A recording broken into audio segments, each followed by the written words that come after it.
we're looking for the linear equation that will be parallel to this linear equation and go through these points. Now, what is the visual for that? Let's take a look. Okay, y equals negative x plus 2. That's a line that has a slope of negative 1. So, and a y-intercept of 2. So let's go up to 2. Let's put the y-intercept in there. And then for the slope, we're going to go, let's see, let's make the slope here.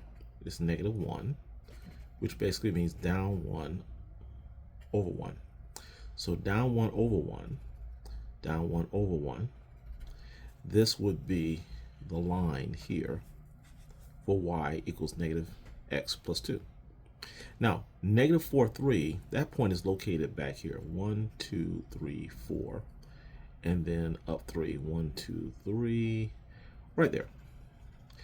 That is where negative 4, 3 is. And we want a new line that's going to be parallel to this one right here, but go through this one. Let's see if I can draw such a point. Oh, just such a line.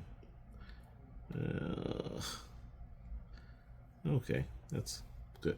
So we want the equation for this line. So we'll call the original line, line number 1. That's y1. And the line that we're looking for, we'll call that line number 2. Line number 2. So let's go back here. So let's say that y1 is negative x plus 2. Let's put a 1 here. And we want the slope. The slope of this for line 1 is going to be negative 1. Now, for a parallel line, we need the same slope. So we'll say line number 2, the slope of that one is going to also be negative 1. So let's create the equation for that line. So y equals mx plus b. Okay, so for y, we're going to put in 3. For the m, we're going to put in this negative 1. For the x, we're going to put in the negative 4. And then plus b. And this will be for y2 using the slope number 2. So 3 was going to equal negative times negative is positive, and 1 times 4 is 4 plus b.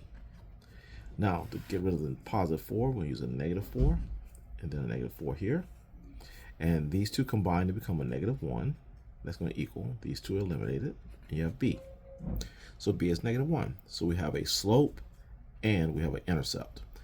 That's enough information to write the slope-intercept equation. So y equals negative 1 x and the slope of negative 1.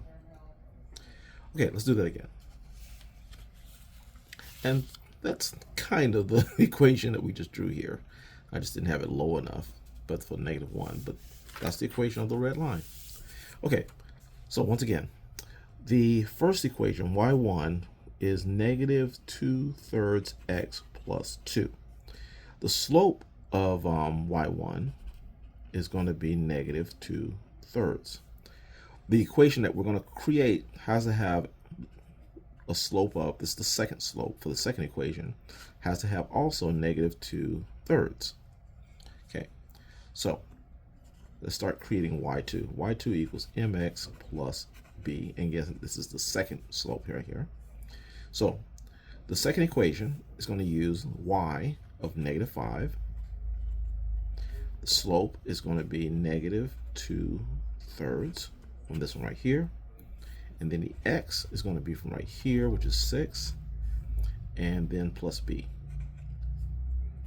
So negative 5 is going to equal, now we have to multiply all this. Let's go back here, and let's say we have a negative 2 times, negative 2 over 3 times a 6. And we'll put it 6 over 1. So it'll be negative 2 times 6, which is negative 12, 3 times 1, which is 3. And 12 divided by 3 is 4. And 1 negative means it's negative. So that's going to be a negative 4 plus b. Now we're going to isolate the b by adding 4 to both sides. This will give us a negative 1 equals, this is canceled, and we get b. So now we have all our pieces to make our linear equation. We have the slope and the y-intercept. So let's write the second equation as y equals negative 2/3 x and then the -1.